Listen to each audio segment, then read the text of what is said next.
Shiva మహాపురాణంలో శతరుద్ర సంహితను 29 chapter. ఇందులో పరమేశ్వరుడి యొక్క ఇంకొక అవతార గాథైన కృష్ణ దర్శనం గురించి చెప్పబడింది. నందీశ్వర ఉవాచ సనత్కుమార శంభోస్ తవ అవతారం పరమం శృణు నభాగజ్ఞాన ఆనంద కృష్ణ దర్శనాఖ్యాయముత్తమం. నందీశ్వరుడు మళ్ళీ సనత్ కుమారులకి చెప్తున్నారు, ఓ సనత్ కుమార, ఇప్పుడు నేను నభక జ్ఞానాన్ని ప్రసాదించిన కృష్ణ దర్శన అన్న నామంతో అవతరించిన పరమాత్మ ఒక శివావతారంలో ఆ అవతార గాథను చెప్తాను, అది కూడా జాగ్రత్తగా శ్రవణం చెయ్యి అన్నాడు, విను అని చెప్తున్నాడు. ఇష్వాకాకు ప్రముఖ ఆసన శ్రాద్ధ దేవా సుతాశ్చయే నభగస్తత్ర నవమో నాభాగస్తత్సుతః స్మృతః. శ్రాద్ధాదేవుడికి ఆ మనువుకి ఇష్వాకుడు అన్న మొదటి కుమారుడు, మళ్ళీ వారిలో ఈయనకి 9 మంది పుత్రులు, అందులో 9వ వాడి పేరు నభగుడు. అతని కుమారుడు నాభాగుడు. అంబరీషః సుతస్తస్య విష్ణుభక్తో బభూవసః యస్యోపరి ప్రసన్నో బుద్ధుర్వాస బ్రహ్మభక్తితః. అయితే ఈ నభాగ ఒక్క పుత్రుడే అంబరీషుడు. ఆయన విష్ణుకి పరమ భక్తుడు. అయితే ఆయన ఒక భక్తికి దుర్వాసుల వారు కూడా ఎంతో ప్రసన్నుడయ్యాడు. పైగా ఇంతకు ముందు ఈ దుర్వాస రూపంలో ఉన్నది ఎవరు అంటే మళ్ళీ అది కూడా పరమాత్మ అవతారమే అని చెప్పారు ఈ పరమేశ్వరుడికి. అయితే ఈ అంబరీషుడు గొప్ప భక్తుడు. అయితే ఆయన ఒక బ్రాహ్మణ భక్తికి పైగా పరమాత్మ ఉన్న ఆ భక్తి కూడా రాజర్షి అని చెప్పబడతాడు, అందుకే అంబరీషుడు. అంటే సకల భోగాలు ఉండి ఎలా అన్నా ఉండొచ్చు, కాకపోతే ధర్మాన్ని తప్పకుండా పైగా పరమాత్మ మీద భక్తితో జ్ఞానాన్ని పొందినవాడు ఆచరించాల్సినవి ఆచరిస్తూ ఎప్పుడూ ఆ నియమాలకి కట్టుబడి ఉండేవాడు. అంత భక్తి ప్రపత్తులతో ఉండేవాడు. అందుకే ఆయన పట్ల దుర్వాస మహర్షి కూడా చాలా ప్రసన్నుడయ్యాడు. పితామహో అంబరీషస్య నభాగో యః ప్రకీర్తితః తచ్చరిత్రం శృణు మునే యస్మే జ్ఞానమధిచ్చివః. అందుకే ముని, అంబరీషుడి యొక్క అంటే ఇక్కడ ఈ అంబరీషుడి గురించి చెప్పి మళ్ళీ అంబరీషుడు ఒక పితామహుడు అంటే తాతగారు నభగుడు. అయితే ఈ చరిత్రని వర్ణిస్తాను విను అని చెప్పారు. అంటే కొన్ని కొన్ని మనకి ఎలా అయితే మనం మంచి కర్మలు చేసినా మనం చెడు కర్మలు చేసినా అటు 7 తరాలు ఇటు 7 తరాలు అంటారు. అలాగే కొన్ని కొన్ని చెయ్యటం కారణంగా కొంతమంది మన పితరుల్లో ఉండటం కారణంగానే మళ్ళీ మనకి కొన్ని లభిస్తూ ఉంటాయి.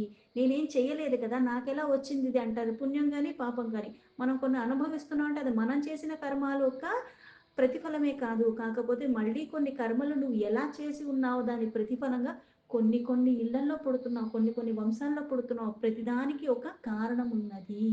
అయితే ఇక్కడ అంబరీషుడు ఒక తాతగారు, ఆ పితామహుడే ఈ నభగ. అందుకే ఆయన చరిత్ర చెప్తాను అని చెప్పి ఆ పితామహుడు చరిత్ర చెప్తున్నాను. అయితే సదాశివుడు ఆయనకి ఎలా అయితే ఈ కృష్ణ దర్శన రూపంలో అవతరించి ఆయనకి జ్ఞానాన్ని ప్రసాదించాడో ఆ వృత్తాంతము.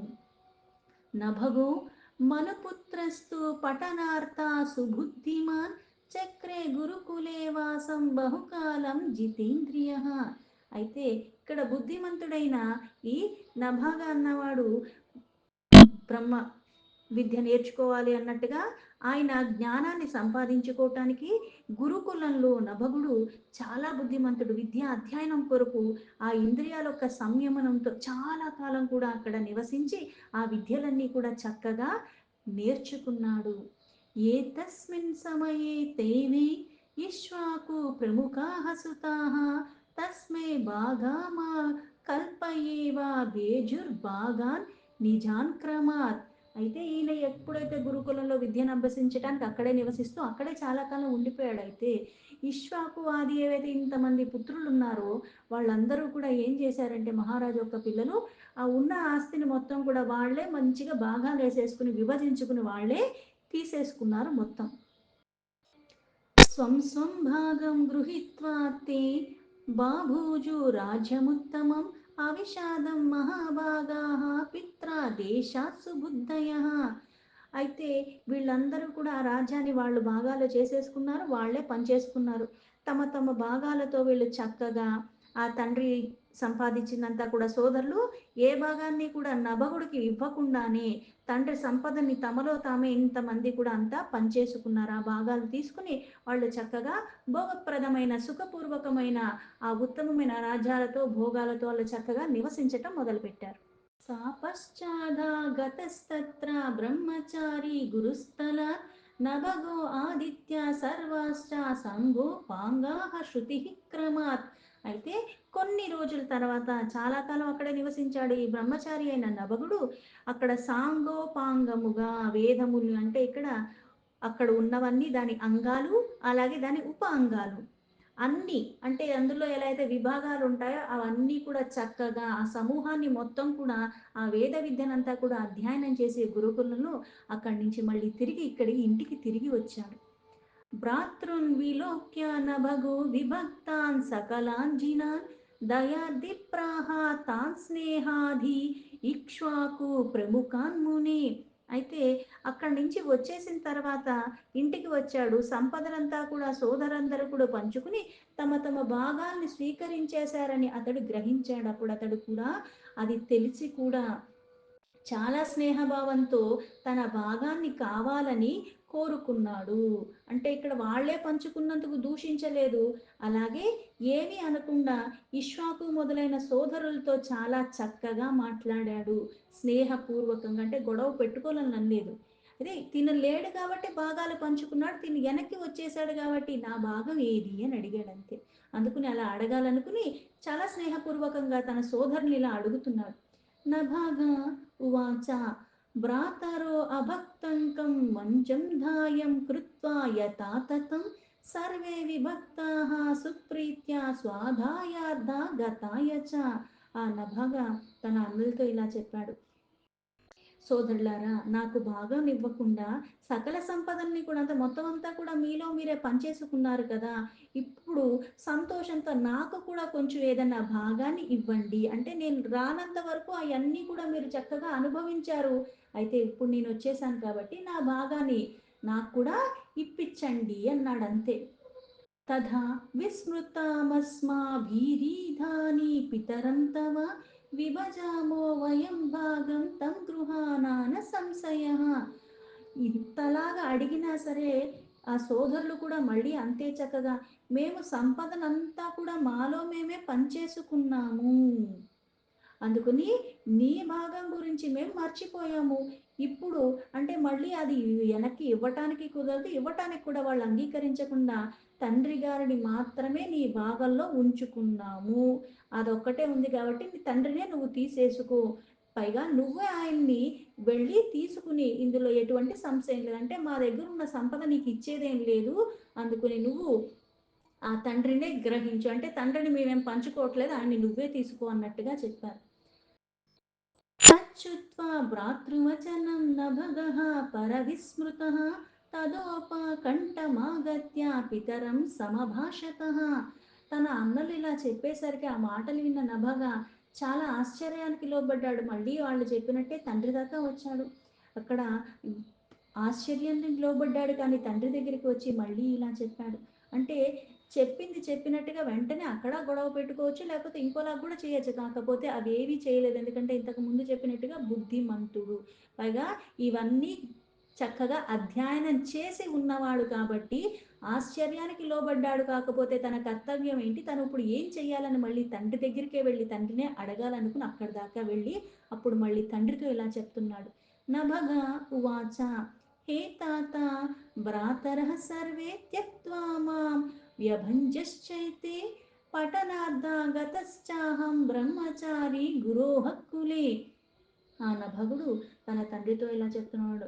ఓ తండ్రి, వీళ్ళందరూ కూడా నేను బ్రహ్మచారిగా గురుకులంలో చదవటానికి వెళ్ళినప్పుడు వీళ్ళందరూ కలిసి ఆ ఉన్నదంతా సంపదనంతా కూడా వాళ్ళల్లో వాళ్ళే పనిచేసుకున్నారంటే నాకేమీ మిగల్చలేదు. తత ఆగత్య మే పృష్టా దాయాదానార్థమాధర తే త్వామూచుర్విభాగం మే తదర్థ మహమాగతః. అయితే నేను వచ్చిన తర్వాతన నాదేది నా భాగం నాకు ఇవ్వండి అని నేను చాలా స్నేహపూర్వకంగానే వాళ్ళని అడిగాను. అయితే వాళ్ళు ఇవ్వటానికి ఏమీ లేదు. తండ్రి ఒక్కడే నీ భాగంలో వచ్చాడు కాబట్టి నువ్వు ఆయననే వెళ్ళి అడుగు అన్నారు. నందీశ్వర ఉవాచ తథా కర్ణ్యవచస్తస్య పితా తం ప్రాహ విస్మితః అశ్వస్య శార్దాదేవः సా సత్యధర్మరతం ముని. తండ్రికి ఎప్పుడైతే నభగ అలా చెప్పాడో అది విన్న తర్వాత ఆయన ఆశ్చర్యానికి లోబడ్డాడు. అందుకని ఇప్పుడు తండ్రి ఒక్కడే నీ భాగానికి వచ్చాడని నాకు చెప్పారని తండ్రికి చెప్తే ఆయనకు కూడా ఆశ్చర్యం కలిగింది. ఆ శ్రద్ధాదేవుడు పుత్రుని ఊరడిస్తూ ఆ పుత్రుడితో మళ్ళీ ఇలా చెప్తున్నారు. మనుర్ ఉవాచ తదుక్తం మాతృ తాతస్తాత ప్రాతరణకరం హితత నా అహం పరమం దాయం సర్వతా భోగ సాధనం. అందుకని మళ్ళీ ఆ శాంతాదేవుడు పుత్రుడితో నభాగుడితో ఇలా చెప్తున్నాడు.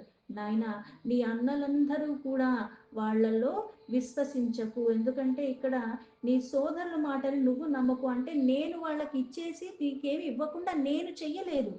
వారు నిన్ను మోసగించటానికే ఇలా చెప్పారంటే వాటాలన్నీ మేమేసేసుకున్నాం, నీకు తండ్రి తప్పితే ఏమీ మిగల్లేదు అని వాళ్ళకి భోగాల మీద ఆసక్తితో ఉన్నారు కాబట్టి నీకు ఇవ్వలేదు.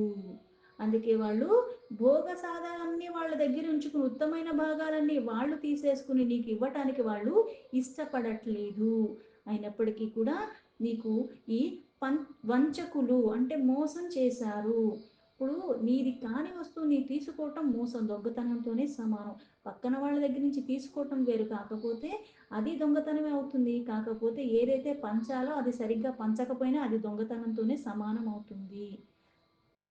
అందుకని ఆయన నిన్ను మోసం చేశారు. అందుకని ఇక్కడ వాళ్ళు నీ భాగాన్ని నీకు ఇవ్వట్లేదు అన్నాడు.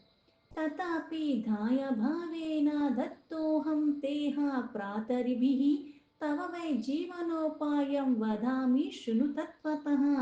అయితే ఇక్కడ వాళ్ళు ఇవ్వకపోయినా సరే అయినప్పటికీ కూడా వాళ్ళు వంచకులు, మోసగాళ్ళు, నీ భాగాన్ని నీకు ఇవ్వట్లేదు. అయితే నీకు అంటే ఆస్తి అన్నది ఎంతున్నా సరే ఎలా అయితే విద్య అన్నారు.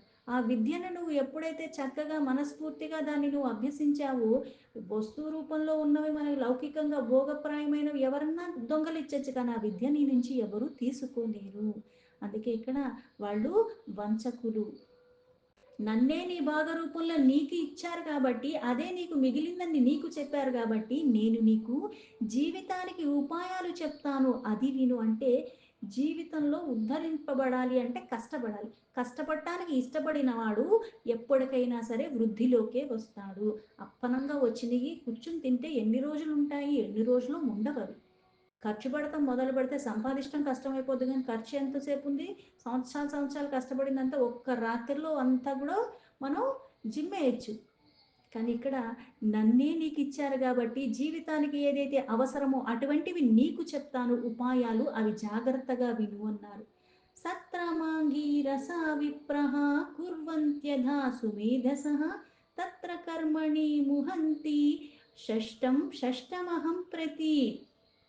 అయితే ఆ ఉపాయాలు చెప్తాను జాగ్రత్తగా విని అని చెప్పి ఇప్పుడు ఈ సమయంలో అంగీరస గోత్రీయ విద్వాంసుడైన బ్రాహ్మణుడు యజ్ఞం చేస్తున్నాడు. ఆ యజ్ఞంలో అక్కడ మళ్ళీ 6వ రోజున అంటే కొన్ని విధి విధానాలు అన్నవి చేయాలి. అయితే ఇక్కడ ఆ బుద్ధి కుశలుడు అంగీరస గోత్రద్భువుడైన ఒక బ్రాహ్మణుడు ఒక గొప్ప యజ్ఞాన్ని చేస్తున్నాడు. ఆ కర్మయందు ప్రతి 6వ రోజున చెయ్యవలసిన కార్యాలు అతడు చక్కగా అర్థం చేసుకోలేకపోతున్నాడు. అంటే ఇక్కడ చేసుకోలేని కారణంగా ఏమవుతుందంటే అది సఫలం అవ్వదు. ఎలా అయితే మొదలు పెట్టని సంకల్పం చేసుకున్నాం, మొదలు పెట్టంగానే కార్యం అయిపోతుందో వెంటనే ప్రతిఫలం వస్తుందా, లేదు. మొదలు పెడతాం, ఎలా మొదలు పెడతాం దాన్ని మళ్ళీ చివరికి కూడా అంత చక్కగా అన్ని ఎక్కడ ఏమీ లోపాలు లేకుండా చేస్తేనే అది మొత్తం అయిపోతుంది. అందుకే ఇక్కడ 6వ రోజు ఆయన అది గుర్తు పెట్టుకుని అర్థం చేసుకుని దాన్ని చెయ్యలేకపోతున్నాడు అని చెప్పి తత్రత్వం గచ్చ నభగా తాన సుశంస మహాకవి సుక్తే ద్వే వైశ్వదేవేహి సత్రం శుద్ధం హి తద్భవేత్. అయితే నువ్వు అక్కడికి వెళ్ళు, అందులో అతనికి పొరపాట్లు దొరుకుతున్నాయి కాబట్టి నువ్వు అక్కడికి వెళ్ళి ఆ విశ్వదేవునికి సంబంధించిన 2 సూక్తులను ఆ బ్రాహ్మణులకు చెప్పి దానివల్ల ఆ యజ్ఞము చక్కగా నిర్వర్తించబడుతుంది, అంటే అది సంపూర్ణం అవుతుంది, ఆ యజ్ఞం శుద్ధి కూడా జరుగుతుంది అన్నాడు. తత్కర్మాణి సమాప్తే స్వాయారంతో బ్రాహ్మణాశ్చతే ధనం దాస్యంతి తే తుష్టాః స్వాసత్ర పరిశేషితం. అయితే ఎప్పుడైతే ఈ యజ్ఞకర్మ అన్నది చక్కగా జరిగిపోతుందో, పూర్తయిపోయిన తర్వాత ఆ బ్రాహ్మణులు స్వర్గానికి వెళ్ళినప్పుడు చాలా సంతృప్తిగా యజ్ఞం జరిగిపోయింది కాబట్టి ఆ యజ్ఞానికి సమకూర్చిన ధనమంతా కూడా, మిగిలిపోయిందంతా కూడా వాళ్ళు నీకే ఇస్తారు అని చెప్పాడు. నందీశ్వర ఉవాచ తథా కర్య పితుర్వాక్యం నభగః సత్యసారవాన్ జగామ తత్ర సుప్రీత్యా యత్ర తత్ సత్రముత్తమం. నందీశ్వరుడు మళ్ళీ ఇలా చెప్తున్నాడు సనత్ కుమారునికి, తండ్రి చెప్పినట్టుగా తండ్రి మాటలు విని అది నిజంగా పరమ సత్యమని నభాగుడు కూడా చాలా ఆనందంగా, అంతేగాని మళ్ళీ నువ్వు నాకు అదే ఇవ్వు కానీ నేను మళ్ళీ ఇక్కడికి వెళ్ళటం ఏంటి, మళ్ళీ అవి చేయటం ఏంటి, ఇక్కడ మారు మాట మాట్లాడలేదు. అందుకుని చాలా ఆనందంగా ఆయన చెప్పినట్టుగానే ఆ ఉత్తమమైన యజ్ఞం ఎక్కడికైతే జరుగుతుందో అక్కడికి వెళ్ళటానికి పూనుకున్నాడు. తదాహ కర్మాణి మునే సత్రే తస్మిన్ స మానవః సూక్తే ద్వే వైశ్వదేవేహి ప్రోవాచ స్పష్టతః సుధిః. ఆ యజ్ఞం ఎక్కడైతే జరుగుతుందో ఆ ప్రదేశానికి వెళ్ళాడు. అక్కడ చాలా ఆనందంగా 6వ రోజున చేయవలసిన పనిని కూడా బుద్ధిమంతుడైన ఆ మునిపుత్రుడు వైశ్వదేవకి సంబంధించిన 2 ఆ సూక్తుల్ని కూడా స్పష్టంగా ఉచ్చరించాడు. అంటే ఎలా అయితే యజ్ఞం మొదలు పెట్టాలని అనుకుంటాం కానీ దాన్ని చేసే క్రతువుల్లో కూడా స్పష్టంగా చెయ్యాలి, పైగా అర్థ సహితంగా చెయ్యాలి. చేశానన్న పేరుకి తూతూ మంతర్లాగా చెయ్యకూడదు. పైగా ఏది చేసినా సరే మనసా వాచా కరుణ త్రికరణ శుద్ధిగా చెయ్యాలి. అప్పుడు ఆ క్రతు అన్నది పూర్ణమవుతుంది. సమాప్తే కర్మణి తతో విప్ర అంగీరసాశ్చతే తస్మై దత్వా యయుః స్వర్గం స్వం స్వం సత్ర వశేషితం. ఈ యజ్ఞకర్మ అంతా కూడా సంపూర్ణం అయిపోయింది. అది అయిన తర్వాత ఆ అంగీరస విప్ర బ్రాహ్మణుడు కూడా యజ్ఞం చేసిన తర్వాత మిగిలిపోయింది ఏదైతే ఉందో ఆ ధనాన్ని మొత్తం కూడా ఇతనికి ఇచ్చేసి స్వర్గానికి తను వెళ్ళిపోయాడు. తత్తథా స్వీకరిష్యంతం సుసత్ర పరిశేషితం విజ్ఞాయ గిరీశ సద్య ఆవిర్భూత సాధుతి కృత.